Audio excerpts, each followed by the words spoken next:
Welcome everyone to Lawyer Henderson TV. Don't forget to subscribe to my YouTube channel. Hit that thumbs button. Also, if you subscribe, it will give you a notification to let you know when I upload a video.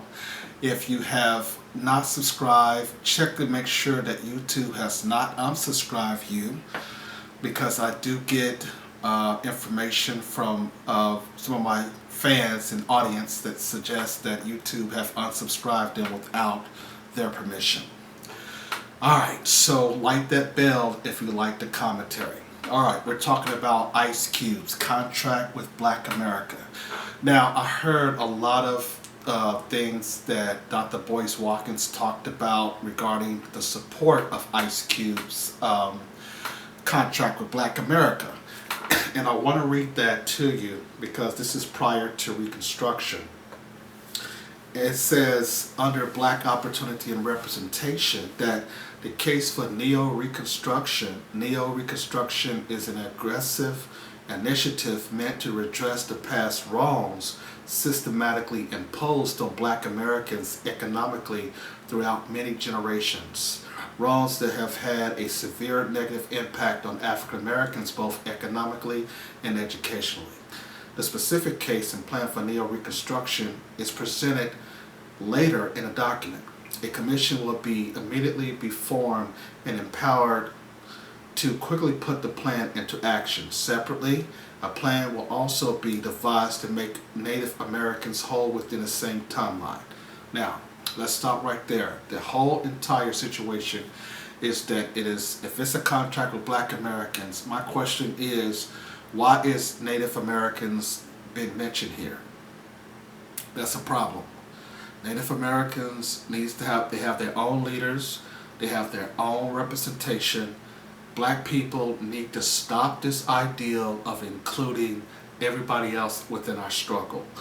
Also, in addition to that, it goes down to say here,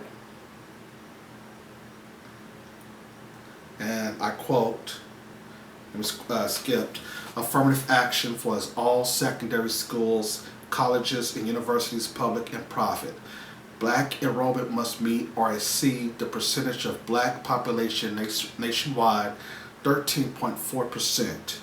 In addition, if Black population in the county the schools is located in greater than 13.4%, the enrollment must be increased to that higher percentage.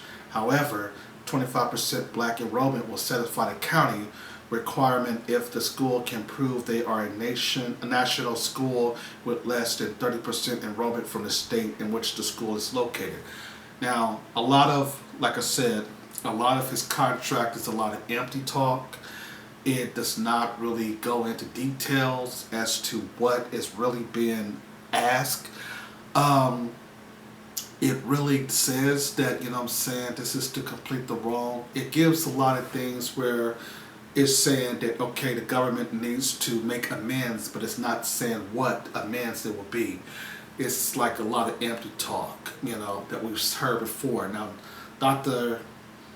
Boyce Watkins had said that this is a start, and I will agree with him to a certain extent, but we were making progress as Dr. Watkins and Dr. Claude Anderson points out, that we were making progress during Reconstruction. And one of the things that we were doing is we already had our own businesses. So reparations will cover everything. We don't need, like I said, bank loans and stuff like that if we get our reparations. And this government owes us $20 trillion, okay? But Ice Cube, under his massive bank lending and finance reform, says that while capitalism is a good system, which I disagree, it requires capital to participate. For decades, Blacks and Jewish people and neighborhoods considered hazardous were entirely or largely denied loans throughout the unscrupulous banking practice known as redlining. Okay, there again, Jewish people. We have to stop allowing other people to make these wording for us. It seemed like a white Jewish scholars helped Ice Cube with this contract. Okay, you cannot put everybody in our struggle. That is what the grassroots are upset about.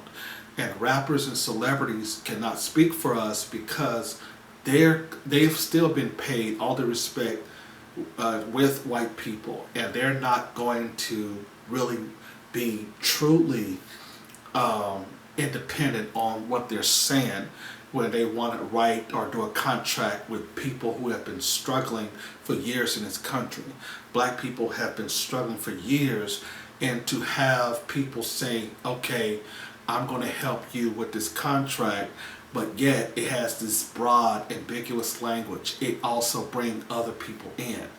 And I'm looking at Dr. Boyce Watkins, who said that this is a start, but I'm asking him as a scholar, wait a minute, why are we including everybody else and you thinking that that's good? No, it's not good. When we use broad and ambiguous terms in contracts that is empty talk and meaningless, that means that we're not doing anything, we're not going anywhere. It is not no type of tangible, something that can be beneficial to us. Dr. Claude Anderson's book, Powernomics, I agree with Dr. Boyce Watkins that the book Powernomics will get us started on a discussion.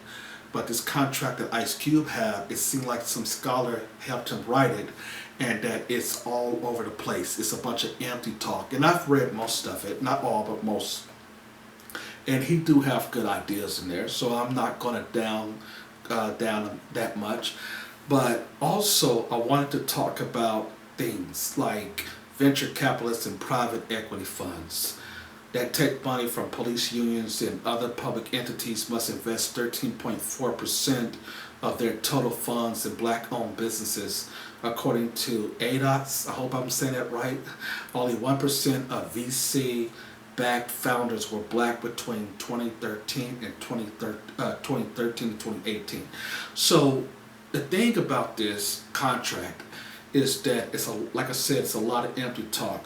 Look, what we want, what the grassroots want, is reparations.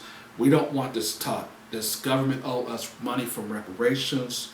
We want $20 trillion of reparations payment. That's it. We don't need no banking loans. We don't need no pensions. We want the police to be charged for murdering unarmed black people. We want these Beckys and Karens charged for calling the police on black folks. And we have to get harsher punishment for the police. Excuse me. I mean, that's just the bottom line. Harsher punishment for the police.